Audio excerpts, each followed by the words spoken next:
नमस्कार दोस्तों, मैं मृत्युंजय आपका स्वागत करता हूँ हमारे इस चैनल सटीक परामर्श में। और आपके सामने जो ये दिख रहा है गोल्ड ज्वेलरी, ये इयररिंग्स है जो कान में पहनना चाहता है।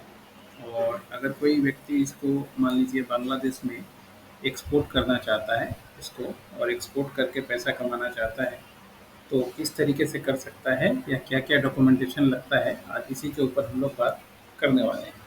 बेसिकली इस तरह का जितना भी ज्वेलरी होता है वो 18 कैरेट्स के आसपास का होता है, और 18 और 22 यही दो में जो चीज़ें हैं ये बनती हैं। तो अगर आप भी इंडिया से हैं और ज्वेलरी का काम करते हैं, बनाते हैं, तो आपको जानना चाहिए कि ज्वेलरी एक्सपोर्ट में गवर्नमेंट अच्छा खासा सब्सिडी देती है। यानी 1 केजी ज्वेलरी, अगर 1 केजी ये ईयर रिंग आप गवर्नमेंट यहाँ से बांग्लादेश भेजते हैं, तो आपको कम से कम समझिए तो 1.5 से 2 लाख रुपए का सब्सिडी गवर्नमेंट के द्वारा मिलता है। तो इंडिया में भी आपको मान लीजिए सेल ही करना है और बाहर भी सेल ही करना है, मार्केटिंग दोनों का लगभग एक ही तरीके का होता है। तो सबसे बड़ा फ़ायदा है कि गवर्नमेंट का सब्सिडी इसमें मिल जा रहा है, तो आपके लिए काफ़ी अच्छा फ़ायदेमंद सौदा हो जाएगा ये, और प्रॉफिटेबल हो जाएगा। तो अगर आप ये काम करना चाहते हैं तो क्या-क्या डॉक्यूमेंट्स होना चाहिए, उसी के बारे में हम लोग लिस्ट आज आपको बताने वाले हैं।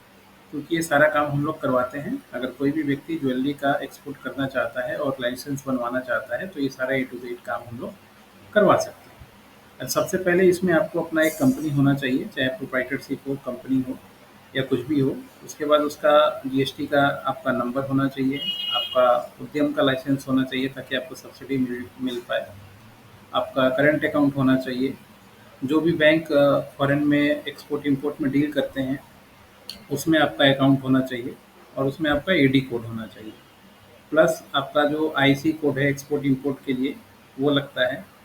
और इसका जो आरसीएमसी होता है, जेजीईपीसी, जेम्स एंड ज्वेलरी का जेजीईपीसी, 1 साल के लिए, वो हर एक साल ही उसका रिन्यूअल होता है, उसमें आपको रजिस्ट्रेशन करवाना पड़ता है। इसके साथ मान लीजिए आपने ज्वेलरी का लिए जो बुलियन है, सोर्सिंग कहाँ से किया, कौन से बैंक से खरीदा, उसका रिसिप्ट चाहिए होता है। आपने जहाँ पे बनवाया, मैन्युफैक्चरिंग जहाँ पे करवाया, उनका मैन्युफैक्चरिंग लाइसेंस चाहिए होता है, या खुद बनाया था तो खुद का फैक्ट्री का लाइसेंस, सेटअप, लेबर लॉ का लाइसेंस, ये सारा कुछ बनवाना पड़ता है। उसके बाद जिसमें आप पैकिंग कीजिएगा, जिस डिज़ाइन में आप पैकिंग कीजिएगा या जो मटेरियल पैकिंग में यूज़ कीजिएगा, उसका लिस्ट बना के देना पड़ता है।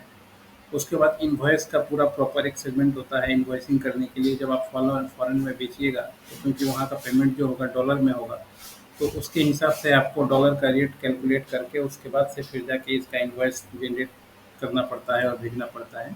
प्लस जिस भी एयरपोर्ट से, ये ज़्यादातर एयरपोर्ट से ही जाता है, जिस एयरपोर्ट से आप इंटरनेशनल फ्लाइट जाती है, वहाँ पे आपको कस्टम में वन टाइम रजिस्ट्रेशन करवाना पड़ता है। तो जब आप कस्टम में वन टाइम रजिस्ट्रेशन करवाइएगा, तो टाइम टेकिंग चीज़ है थोड़ा। वो लोग आपके पास आते भी हैं, इंस्पेक्शन में देखने भी आते हैं कि हाँ, आपने जो बातें बोली हैं ठीक है कि नहीं है, कि आप ट्रेडर हैं या ओरिजिनल में मैन्युफैक्चरर हैं। दोनों चीज़ें देखी जाती हैं। जैसा आप डॉक्यूमेंट्स दीजिएगा, उस तरीके का चीज़ आपको बताइएगा, उस तरीके का वेरिफिकेशन वो लोग आते हैं। उसके बाद वो लोग वन टाइम रजिस्ट्रेशन नंबर देते हैं, तो फिर आप उस पे कभी भी, आप जब भी कस्टम में जाइएगा, वो अपना नंबर दिखाइएगा या अपना कंपनी का सब कुछ दिखाइएगा डिटेल, तो वहाँ से ट्रैक हो जाता है।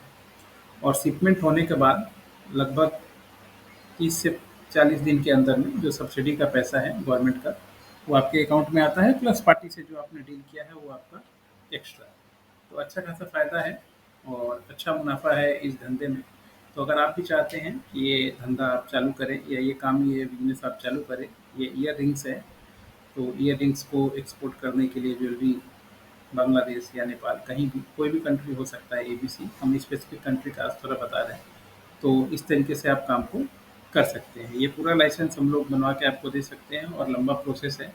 कम से कम अगर आप ज्वेलरी फील्ड में हैं, तब भी आपको 7 से 8 महीना लग जाएगा ये पूरा लाइसेंस होते-होते। मगर एक बार हो जाने के बाद नेक्स्ट टाइम से काफ़ी ईज़ी है, रिन्यूअल है, और अच्छा खासा पैसा इसमें आता है। और बहुत से लोग हैं जो इसी सिर्फ़ एक्सपोर्ट करके ही, मतलब दूसरे का माल खरीद के एक्सपोर्ट करके अच्छा खासा पैसा कमा रहे हैं। तो अगर आप मैन्युफैक्चरर हैं और सिर्फ जानकारी नहीं होने की वजह से चूक रहे हैं, तो ये आपकी गलती है। आप उन लोगों के साथ जुड़ के अपना जानकारी लेके और एक एग्रीमेंट करके ईयरली लाइसेंस बनवा के काम को स्टार्ट कर सकते हैं।